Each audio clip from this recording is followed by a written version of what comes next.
Dans le reste de l'actualité, après plusieurs semaines d'incompréhension, le calme et la sérénité sont de retour au sein du cercle des patrons de la presse en ligne grâce à la médiation du ministre d'État à la communication et à l'économie numérique, Edgar Anissé Mbouboumyakou. Les précisions de Patrick Simangoy, Rodrigue Simangoy.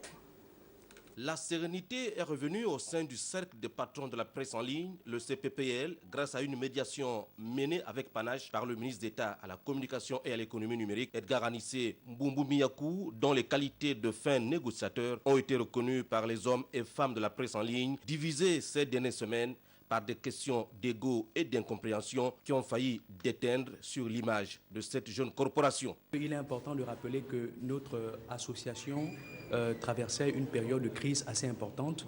Nous n'arrivions plus à nous entendre, à parler ensemble.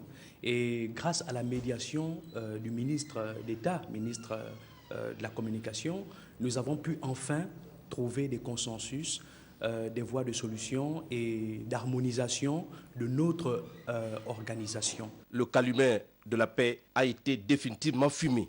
Le ministre d'État a pris la peine de nous écouter et une solution a été trouvée, quitte à nous maintenant de faire preuve de sagesse pour qu'ensemble nous regardons dans la même direction.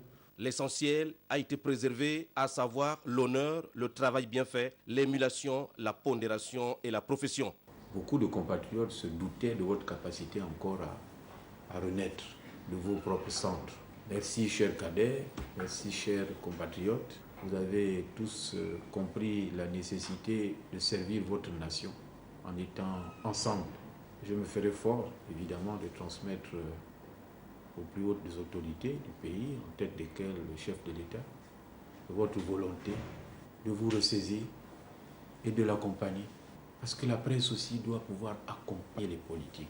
Cette rencontre inédite a été marquée d'une pierre blanche. Tous et chacun ont promis, sous l'impulsion d'Edgar Anissé Mbouboumyakou, de mettre une empreinte particulière dans la construction de la nation.